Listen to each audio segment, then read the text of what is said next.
Welcome everybody. This is the presentation for improving your Canvas experience. And I'd like you to welcome our presenters, Zach Zeringer and Eric Kelly.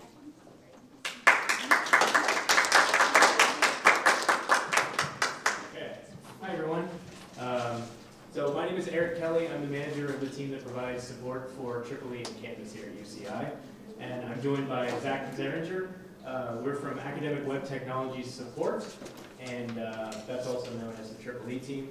Today we're going to be talking about improvements made to Canvas. Some of these were developed by Instructure, the company that makes Canvas, and others were developed locally by our adjacent Academic Web Technologies development team. We're also going to go over third-party tool integrations with Canvas, and we'll discuss what we're doing on the support team to provide more robust assistance options for faculty, staff, and students. That was supposed to be up the whole time. AWT Support provides technical assistance to faculty, staff, and students for our locally developed EEE Plus tools and the EEE Legacy system, as well as Canvas.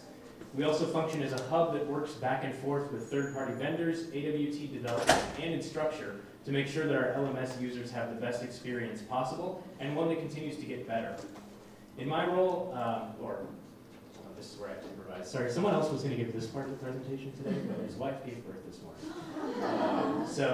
In my role, I'm the manager of the team, like I said. But this part of the presentation is written from the perspective of the person who does communications and the third-party integrations on our team.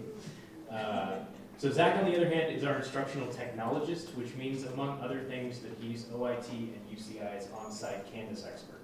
So get your questions ready. We represent the support side of the EEE team, with developers comprising the other half. We're very pleased to speak with you today, and with that, I'll turn it over to Zach. All right. So let's talk about making Canvas better. Who here is actually a Canvas user? Who here is faculty? So it's an interesting thing. Canvas is a third-party product that we license for a period of time. I think 5 years is what we're running for our, or maybe longer, for our license. And because of that, they have their own development team, their own motivations, their own goals as a company, as a whole.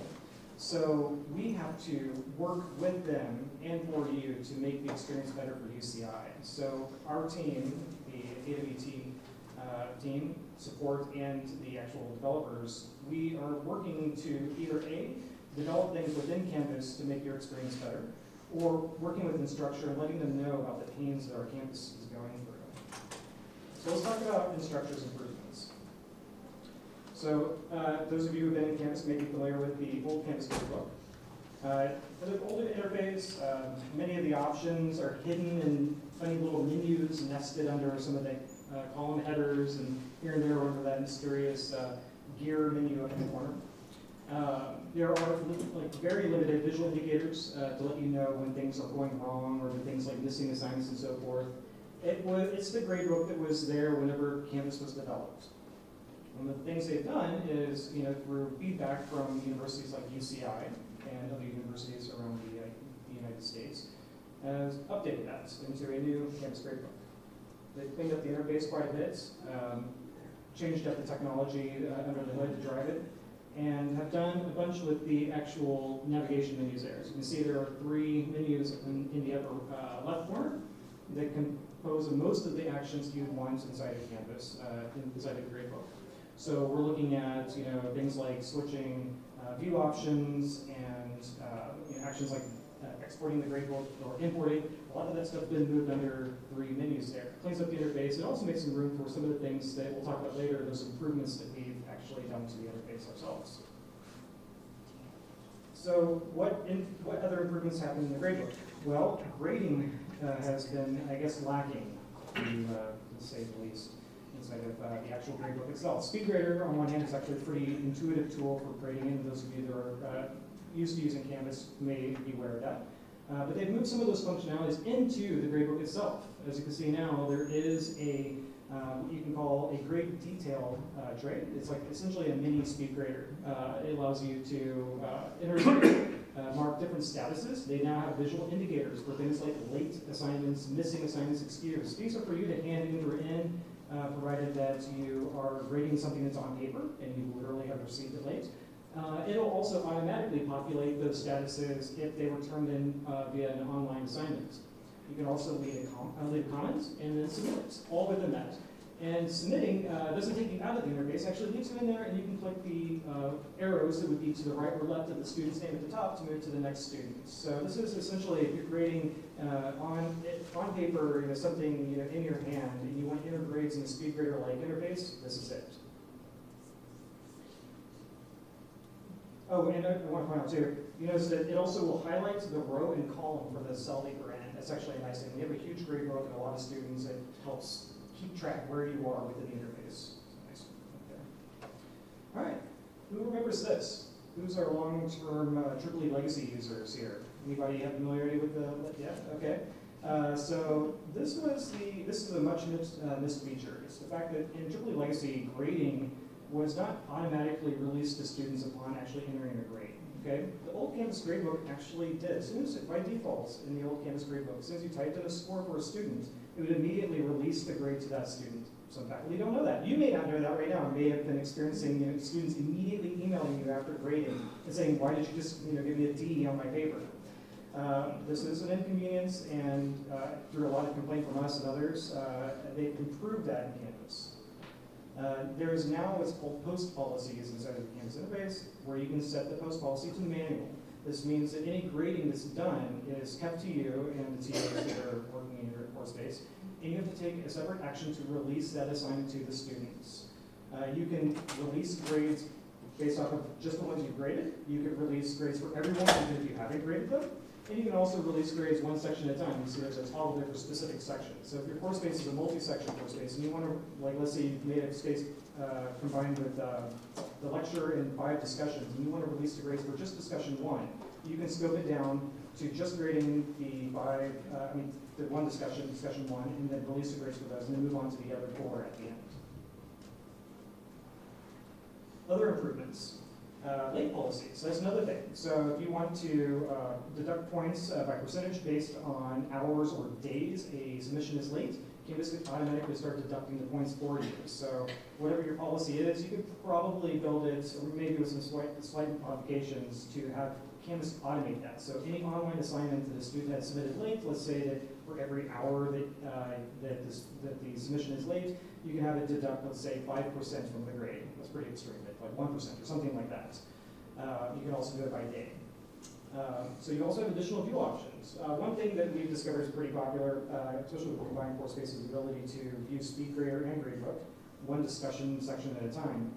Now you can also do the same thing with groups. So if you create specialized groups inside of your Canvas course space, you can then scope your gradebook to show only the groups, or one group at a time, and that follows you to SpeedGrader as well. And of course, there's been a bunch of other interface improvements, so just the complete overhaul of the look and feel. I mean, it's still not the, it's still Canvas, very utilitarian, but it's definitely sleeker, and it makes a little bit more sense, at least interface-wise. Okay, I did want to point this out. New gradebook becomes default January 2nd, 2020. We're turning this on for the campus on that date, and that means when you guys get back from the holiday break that this new gradebook will be in effect. So be ready. The old gradebook is going to, that date will no longer be available, so we want to go ahead and get this out there and do it before not in the middle of the term, but right before a new term starts. So if you go in the gradebook and everything looks a little different and you panic, feel free to contact us, we can help you out. Okay, now let's move on to OIT's improvements.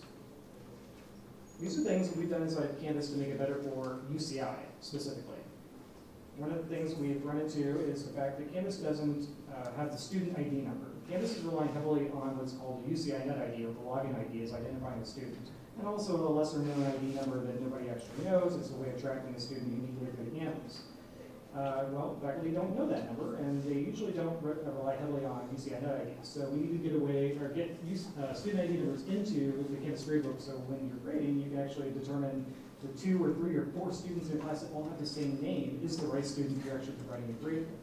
So now you can click this button and load the student ID numbers into a specialized column that they added. Web grades fairly export. So web grades transfer tool has been a thing for a while for transferring your grades from the Canvas gradebook Now you can actually download those grades before they're sent off to the registrar, and if you need to tweak them. It's going to be in a web grades friendly format, so that's going to be a text file that's tabbed, separated columns. But you can export that and have that. This is also very useful if your TAs for discussion sections are tracking everything in their own Canvas workspace, and you need to get those grades from them to either immediately submit to the registrar or combine with your grades from the lecture section and then submit. All right, let's send it back to Eric for third-party tool integrations. All right, thanks, Zach. All right, so let's talk about third-party tool integrations with Canvas. I'm going to go over where we start with third-party tool integrations, where we're at currently, and then what lies ahead. To be clear, when I say third-party tool integrations, I'm talking about software made by other companies that integrates with Canvas. So things like Turnitin, Gradescope, publisher tools like McGraw-Hill and Wiley, you may have heard of some of these before. These pieces of software are not Canvas, but they can work with Canvas via an integration. Depending on the software in question, it might create assignments for you or pass grade information over to Canvas from somewhere else or any other number of tasks. So, where were we? So we'll talk about sort of where we started with third-party tool integrations. The best answer to that is actually another question. Where did we start with Canvas? So back in 2015, we started a Canvas pilot to see if it was the right solution for UCI. After running that for a time, the university opted to move ahead with Canvas. And over the past few years, we've been transitioning away from the legacy system and over to Canvas. Initially, we were doing the foundational work of supporting a brand new system. We've been focusing kind of on the basics. And as time has gone by, we've been able to turn attention more and more to things like this that are kind of the value add of the learning management system. So all of this meant that third-party tool integrations were sort of ad hoc and sporadic, sort of we fit them in as we could, but certainly something that we wanted to take more advantage of. And after all, the idea that Canvas is extensible through third-party tools is one of its greatest strengths, and so we want to leverage that in the greatest capacity. But what we needed was a little bit more of a defined process. So why did we need a process, right? Why did we go through the trouble? Well, first and foremost, we want to make sure that any tool we integrate into Canvas isn't going to expose student data in any kind of unsafe way. So Canvas is a vast repository of student information, grades, that sort of thing that we have to protect and treat like the sensitive information that it is. We also want to make sure that the vendor isn't going to mishandle that data, so we have to take every precaution to make sure that students are protected is kind of the bottom line. They shouldn't have to worry that personal details about them or their academic history are going to be exposed to unknown parties. Next, we want to make sure that we're making the best use of our available resources and bringing the most valuable tools to the campus. This is primarily why we first try to establish that there's demand for a tool beyond just us kind of knowing about it. And we also want to make sure that the university and faculty using these tools are not put into a situation that's unnecessarily risky. Finally, we want to keep an ear to the ground, make sure to stay current on what instructors find most useful. We want to know what tools are on the horizon so that we can continue to integrate those into Canvas over time. So this is kind of a high-level overview of the process. This is the integration process that we made from 35,000 feet. What you see on the screen is a simplified version, a process I'll add that's still kind of being refined. As we go through each of these tool reviews, we find that we learn something that can be used to sort of take up for the next process. So first we establish that there's demand for the tool. This could be one or more instructors contacting us and letting us know they want something integrated, or it could be the pedagogical teams on our campus coming forward and saying, this is a cool thing I've just seen, and I think it can benefit instruction at UCI. It could also be something we come across in our day-to-day activities that we think might solve a problem we've heard about from other corners.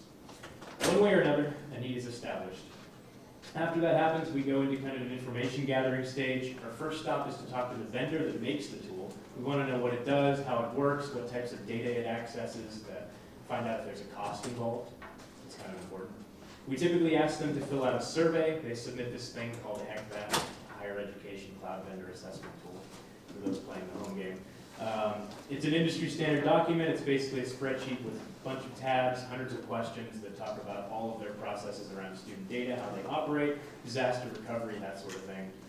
Once a company fills that out, they can reuse it and they can send it to whoever else may want it. So it's kind of like they do it for the first university and then they kind of have it at the ready. They can send it out to others. So what do we do with it? We take the HECVAT and along with the other information we've gathered, we submit it to subject matter experts. in the areas of data security, privacy, FERPA compliance, pedagogical benefit, and other stakeholders that can kind of advise on what's in the data here. Then we get it over to our procurement folks to look at it from the contract side, make sure any agreements that we sign are acceptable, and facilitate purchases if there is money involved. This is where issues can be identified with tools. So security might come back and say this tool exposes data in an unsafe way. At that point, we need to go back to a vendor and see if they can address that. So now you start to see there's some loops in this process as we may need to go back and just kind of get things ironed out with them. The vendor might say, as has happened before, we are unwilling to sign an agreement with the terms you've proposed, or sometimes they will say that they won't even look at our proposed terms until there's an exchange of money, believe it or not. So that has stopped, that's a real life example that has stopped the tool reviewing process. If everything goes smoothly though, we get back the reviews from all the subject matter experts, we address any concerns, and we work out a written agreement. We bundle all the information together and we send it on up to OIT executive leadership just to kind of get a sign off and authorization to integrate. Assuming they approve it, we then begin the formal process of actually integrating it into Canvas. This involves documentation and some technical steps. Sometimes we're right at the last mile, and then this part becomes kind of a nightmare, frankly. We've had situations where we were really trying to get a tool integrated for the start of the winter quarter, and it's like we're 2 days away from the start of winter break, and the tool's not working, and we're getting involved in conference calls with the vendor just to find out, okay, what's going on, what troubleshooting steps can we do? So sometimes it really comes right down to the wire. But this process, from someone first contacting us about a tool to the information gathering, reviews, and approvals, and the integration itself, take about 10 weeks is kind of a rule of thumb. And at any given time, we can be in process with all the reviews that we have capacity for. So it's a challenge for us to have someone come to us with a tool integration that they want done. Say, for example, right now, if someone came and said we want it done at the end of fall quarter, that would be probably too steep of a hill to climb for us, given what we have in process and how much actually goes into this. But here's where we are now. We've made a lot of strides in the last year. These are the tools that are integrated with Canvas. This is kind of what that process has done for us. So you see Gradescope, Macmillan Learning, iClicker, recently Wiley Plus. And as we go through our backlog of requests, we're hoping to consistently bring you integrations that are high value, impactful, and supportive to the educational needs of faculty at UCI. So now I'd like to take a deeper dive into one of these tools to illustrate why something like this might be useful. Let's take a look at Gradescope. So what is Gradescope? As the Gradescope team describes it, Gradescope is a feedback and assessment tool that dramatically reduces the pain and time associated with grading exams, homework, and other assignments. It provides, it enables instructors and graders to give better and more timely feedback, resulting in improved learning outcomes. Dynamic rubrics help streamline the tedious parts of grading while increasing grading consistency. AI-assisted grading allows instructors to automatically group similar answers and grade all the answers in each group at once. Gradescope also helps with grading programming assignments at scale and can automatically grade printed bubble sheets. So it's a really cool tool. It does a lot of really interesting things. We've had discussions with instructors that use Gradescope, and they tell us that it saves them time. It allows them not only to give better feedback, but in some cases, it is the tool that allows them to give feedback at all, especially for larger class sizes. The specific ways that it makes grading easier, so for example, imagine that you're an instructor, you're grading an exam. You're looking at a student's submission and you see a mistake.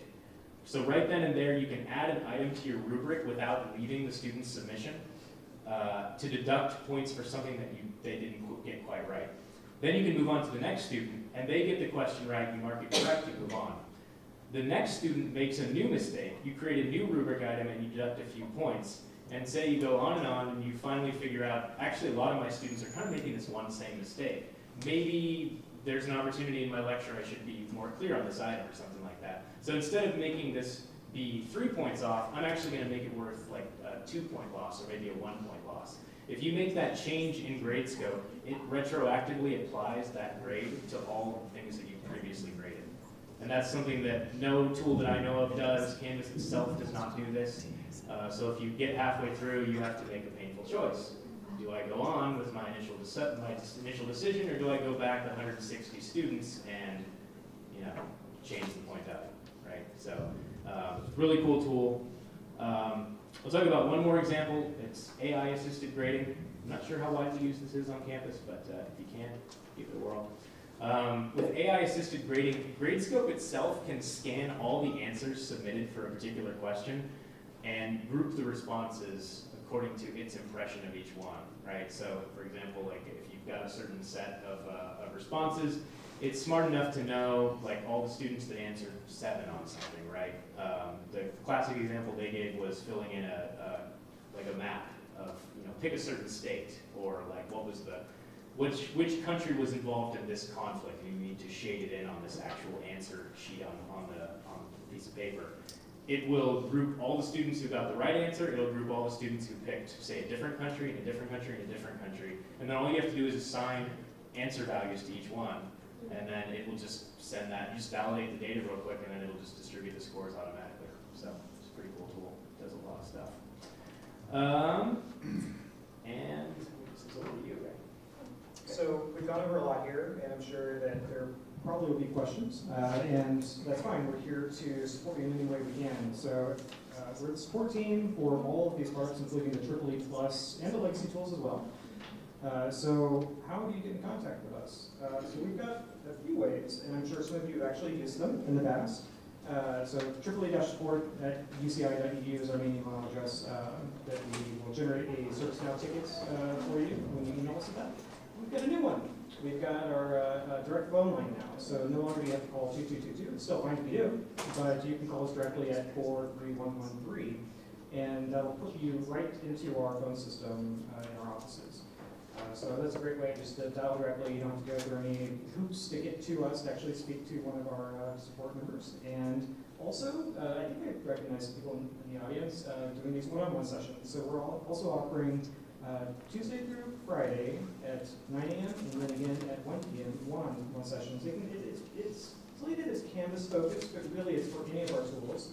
That could be coming in for a simple question, like I need to know how to release my grades to my students, or it could be I need a complete tour of Canvas, and we'll do what we can do within an hour. But you have an hour to basically go over whatever it is you need in person. We found that very helpful for faculty. It's a great way to come in and actually see and do, which is, I think, very effective opposed to email support. So yeah, any questions you have, please let us know. I think we have a little bit of time for questions. Okay. So we're also in booth 27, so if you have any questions about Canvas or any of our tools, you can definitely stop by and we'd let you answer. But does anybody have questions now? Yes. I just discovered today the mute assignment tool in the gradebook. And I'm not quite sure. I clicked on it for my next assignment, but I don't know what kind of a ripple that's going to send through my class. Does it make the whole assignment invisible or only the grades? So muting is the old gradebook. So that's the old Canvas gradebook. And the mute function was essentially the only way to hide grades from students while you're grading in the old gradebook. What it does is it suppresses their ability to see their score, and it suppresses any notifications about grading that happen. Hence the word mute. It's like muting notifications. The new gradebook has vastly improved that whole process. So you're fine to use it throughout the rest of this term if you like. If you're interested in switching to the other gradebook, we can also work with you on that. But basically, turning on mute for a single assignment lets you basically grade in peace until you're ready to release them. And then when you're finished grading, unmute to send out one mass notification to all students that grading has been completed. It doesn't work well if you're doing batch grading, though. It's kind of odd. Even students who haven't been graded will get notifications, so the new gradebook makes that a lot better. I thought it was a new gradebook, so I gotta go back. Thanks. How do we select the new gradebook? So, yes, okay. It's in the settings area, and you go to settings, there's a tab called feature options. If you click on that tab, you will see new Canvas gradebook, I think is what it's like, or a new gradebook. There's a little toggle, turn it on, and you're ready to go. And if we wanted to add, we've talked about check marks and check mark plus, and normally we have to go through SpeedGrader individually to do that. With the new gradebook system, as we're entering scores, can we just put that in the comments? Unfortunately not. Oh, actually no, I take that back. So the drop down, if you use the new grade details drawer that comes out to the side, Okay. I believe you'll get the drop down that you do in SpeedGrader. Okay, great. Yes? Can you turn off the new gradebook after you turn it on? That's a great question. No. So if you are going to use it this term, then I would recommend just leaving it on. and writing it out, because it will be the default gradebook starting next term. So if you want to get a head start and experience it as it is, that's probably a good way to do it. If you want one more term with the old gradebook, then Yeah. You can technically turn it off, but there are certain actions you can take that take that option away from you. So I'd say don't toggle the option unless you're sure you want to do it. yeah, really, it's only, if you do any kind of grading or actions in it, that's when you basically lose the option switch back. If you turn it on and just take a look, Yeah. and then go turn it off, you're good to go. But Yeah. if you do anything in the gradebook, it's pretty much locked into the new Yeah. one. Plan to stay. Yes. Yeah. Well, thank you everybody for attending this session, and if there are any questions, you can follow up with them. Yeah. Table 27. Please take